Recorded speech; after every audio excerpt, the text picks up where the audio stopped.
যশোরের শেখারটির আলোচিত বিসমিল্লাহ মধু ট্রেডিংয়ে অভিযান চালিয়ে র্যাব বুধবার দুপুর 12টা থেকে দুপুর 2:30 পর্যন্ত অভিযান পরিচালনা করেন।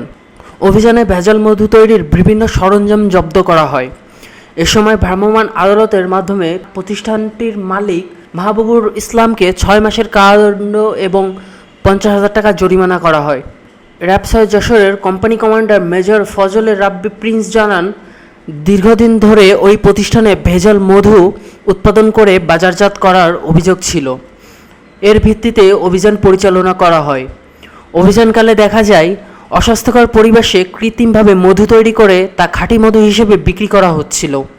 গোডাউন তল্লাশি করে বিপুল পরিমাণ মোড়ক উদ্ধার করা হয়। এর আগে প্রতিষ্ঠানটির মালিকের বিরুদ্ধে 3টি মামলা রয়েছে এবং একাধিকবার তার প্রতিষ্ঠানে অভিযান চালিয়ে জরিমানা করা হয়েছিল। ডেস্ক রিপোর্ট, দৈনিক যশোর। মানুষ এগুলা বুঝে। আচ্ছা, আরেকটা বিষয় সেটা হচ্ছে কি যে মধু তো মধু আমাদের যে আসে, আমরা ড্রাম থেকে এই ওখানে চেয়ার পাতায় হাঁড়িতে এভাবে উঠায় গরম পানির ভিতরে ইয়েটা দিই। আসসালামু আলাইকুম প্রিয় সাংবাদিক ভাইয়েরা, আমি মেজর ফজলে রাব্বি, আমি কোম্পানি কমান্ডার সিপিসি যশোর। আমরা গোপন তথ্যের ভিত্তিতে জানতে পারি যে শেখারটি হাইকোর্ট মোড় এলাকায় বিসমিল্লাহ মধু ট্রেডিং এই কারখানায় বিভিন্ন ভেজাল প্রোডাক্ট উৎপন্ন করা হয়, যেগুলো কোনো সরকারি কোনো অনুমোদন নাই, বিএসটিআই কোনো অনুমোদন নাই।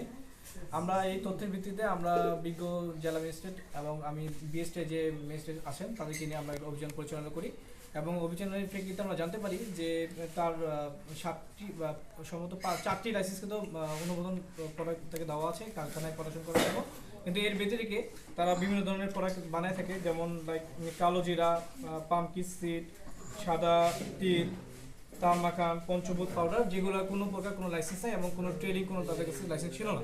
তো এর প্রেক্ষিতে বিজ্ঞ ম্যাজিস্ট্রেট তাকে 50,000 টাকা জরিমানা করে এবং 6 মাসের কারাদণ্ড প্রদান করে এবং এই অপারেশনটা আরো কন্টিনিউ হবে, কারণ তার এখান থেকে আমরা মধুর কিছু স্যাম্পল পেয়েছি এবং সাইড বাই সাইড আমরা আরও কিছু স্যাম্পল পেয়েছি, যেগুলো কিনা এখানে অন গ্রাউন্ডে টেস্টিং করা কোনো সরঞ্জাম এখানে নাই। এগুলো টেস্টিং করার ফলে আমরা পরবর্তী সময় আপনার আরও জানানো হবে যে পরবর্তী কী সাজা দণ্ড তাদেরকে দেওয়া হবে।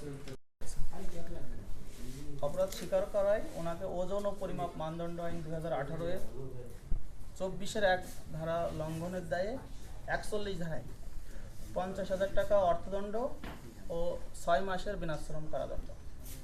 যদি উনি এই অর্থদণ্ড না দেন তাহলে তার জন্য অনাদে আরও 3 মাসের বিনাশ্রম কারাদণ্ড। অভিযান এখানেই সমাপ্ত। আর নির্দেশনা হলো এই প্রোডাক্টগুলো উনি টেস্ট করবেন, টেস্ট করার পরে যদি সঠিক থাকে ওনাকে ডেলিভারি দেওয়া হবে, আর যদি ভুল বা নষ্ট বা অপচয় ভেজাল হয় আমরা ডিস্ট্রয় করব। তেমনি একটা মধুর পাওয়া গেছে, মানে ড্রাম, সেটাও টেস্টের জন্য আছে। আর এগুলো ফ্রিজে যেটা আছে এগুলো আমরা ডিস্ট্রয় করব। এই দায়িত্বটা আমি বিএসটিআইকে দিচ্ছি এবং সহযোগিতা করার জন্য র্যাব 6কে অনুরোধ করছি। যতক্ষণ না হবে ততক্ষণ ওই মাল কি জব্দ থাকবে, ওটা আমাদের বিএসটিআইয়ের অধীনেই থাকে।